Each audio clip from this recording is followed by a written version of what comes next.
Now, with the IEC, no outright victory was achieved in 66 municipalities. This means rival political parties will have to work together in a coalition. To speak on coalition governments and local government, I'm joined by Professor Jaap de Visser from the Dullah Omar Institute. Thank you very much, Mr. de Visser, for your time here on eNCA. Now, we're hearing a lot of words flying out about coalitions are not going to work, but the electorate has spoken all over the country. But if we zoom into these 66 hung municipalities, there's nothing that these political parties can do. They have to sit down and figure something out. Hi, good morning, Mashecho, and thanks for the opportunity. No, you're absolutely right. There's no choice. Coalitions were always possible, were always a possibility it's baked into our electoral system. And now they are a reality for 66 municipalities, 62 municipalities. And political parties have to work together. We did research on coalitions together with my colleague, Jaap de Visser. I put together a coalitions framework because actually there are rules that apply. It's not a complete free for all. There are certain rules in the law that we'll have to adhere to in terms of how coalitions are put together. But moreover, there are lots of lessons that we can learn from how coalitions are practiced elsewhere. Because particularly in European countries, they have practiced coalitions for many, many decades and have developed traditions and conventions and customs that are very, very useful. For example, coalition agreements, they must be about policy first and only about position second. At the moment, we are scurrying around talking about positions, about who's going to get which position. It should be about policy first. What is the coalition planning for that municipality?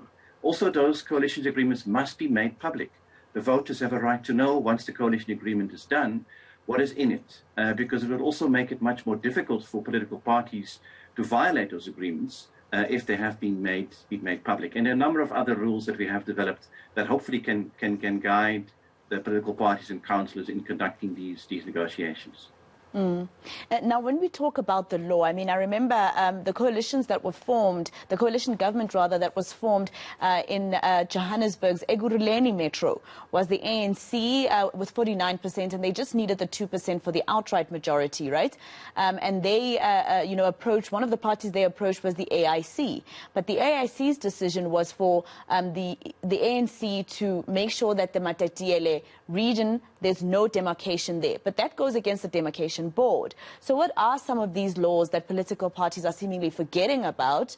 Because otherwise it would be illegal if the ANC did go for that mandate by the AIC. Well, that's exactly one of the points that we're making in our framework. To say don't make promises that you cannot keep. That coalition promise was a bit of a ruse. It was a bit disingenuous, I think, of the ANC to promise something to the AIC that was completely outside of the control of that municipality and nothing to do with that municipality in which the coalition was applied.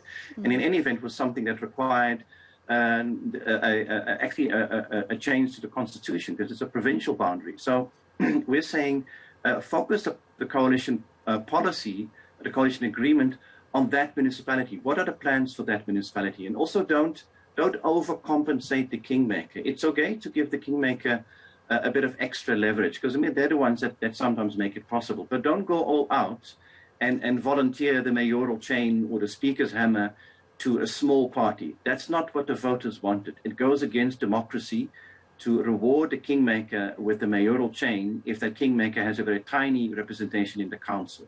Also, don't negotiate about staffing or procurement issues. We've seen that also happening, where promises were made about who's going to get the municipal manager's post or who gets to appoint which staff members. That's illegal. That has nothing to do with what coalitions are about. Coalitions should be about policy, about the plans for the municipality, and not about dishing out procurement contracts. So there's a few other rules as well. There are rules, for example, that limit what coalition parties can agree on in terms of the composition of the executive. For example, in eThekwini, there's no majority for the ANC, so it has to put together a coalition which will reward, I suppose, coalition partners with positions on the executive. But because the way eThekwini is structured, the executive committee will also have to have opposition parties on the executive. So those are some technical rules that perhaps technical in nature, but quite important for coalition partners to take heed of, because, as I said, it's not a free for all. There are rules that apply. Obviously, this is uncharted territory for South Africa, especially this time with so many more councils that are hung. But we've tried it before, right? In 2016, the electorate made a decision then as well, for instance, in the city of in the city of Pretoria. What happened in the capital city? That one did not work. It didn't work because I think the coalition agreement was weak, was never made public. Nobody knew what was agreed between the coalition partners. So the coalition partners also, once they had an agreement, they could quite easily walk away from it and violate the agreement because nobody would hold them accountable. We need to have a new ethic also on the part of the public that we hold political parties accountable for walking away from a coalition willy-nilly. We don't have that tradition in South Africa. We see it as something that just happens and we all sort of bystanders. Actually, it affects us as voters. You vote for a party and you see that party misbehave in a coalition or walk away willy-nilly from a coalition agreement. I think that should have consequences for that party once I go to the voting booth again. So coalitions really is a new form of politics. It's a case of don't do unto others what you don't want done to you. For example, you are a kingmaker now in one municipality, but maybe in another municipality you need a kingmaker. So the approach to coalitions and the approach to politics must change and must become more pragmatic and more wise, as opposed to just bickering over full-time positions in the council. Absolutely. Thank you very much, Professor Jaap de Visser from the Dullah Omar Institute. That, of course, is very important. Stop negotiating positions and actually do what you must. Now,